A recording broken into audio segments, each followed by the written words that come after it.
Capitalism, defined as a system for organizing production which is based upon the institutions of private property and the market, and which relies upon the pursuit of private profit as its driving force.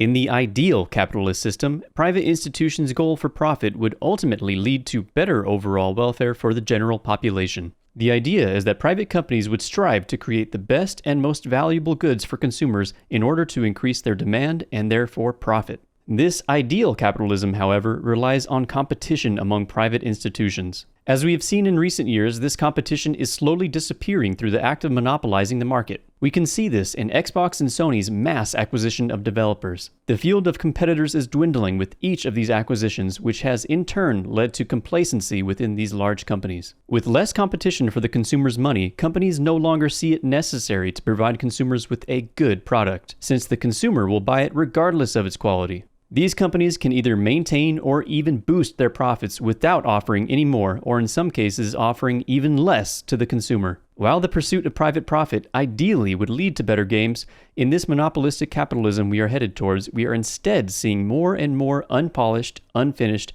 or just downright terrible games being released by these companies, all while the price of those games increases. In today's corporate structure, we typically see a board of shareholders overseeing, influencing, and even controlling the decision-making of a company. These shareholders are ultimately investing in the interest of their own profit. While these shareholders' investments are often necessary for the company to remain profitable, their motives can lead to decisions being made to protect their investments rather than protect the company itself. Perfect examples of this can be seen in the large layoffs within the gaming industry that seem to be happening more and more often. Just this year alone, we have seen over 6,000 layoffs in the gaming industry. These layoffs have affected well-known developers like Naughty Dog, Blizzard Entertainment, BioWare, Ubisoft, 343 Industries, Bethesda Game Studios, EA, and most recently, Bungie.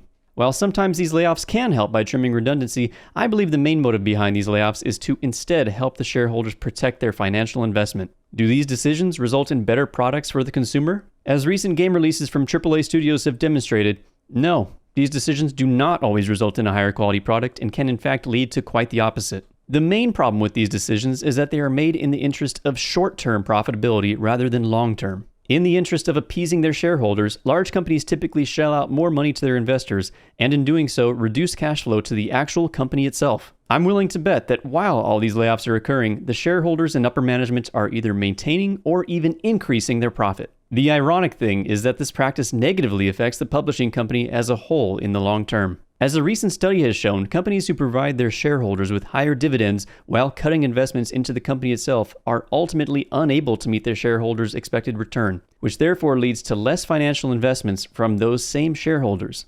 In the gaming industry, this can be seen most clearly in unrealistic deadlines and rushed releases. The publishing company, in the interest of short-term profits, rushes developers to release a game to the market even knowing it is unfinished because they know it will still sell regardless. The consumer, in turn, receives less value for their money, which understandably leads them to have an unfavorable view of the game and perhaps developer, and results in less overall long-term sales. But does the publishing company suffer? Typically not, as it usually passes the losses and financial responsibility onto the developers, leading to even more layoffs and entire development studios being shut down. However, this practice of prioritizing profits over quality can eventually lead to the publisher going bankrupt themselves, as THQ did back in 2012. If the gaming industry continues down its current path of trying to maximize profits for the benefit of shareholders and upper management, I would not be surprised to see even more layoffs and more developers shutting down in the near future. So the question then is, what do we do about it?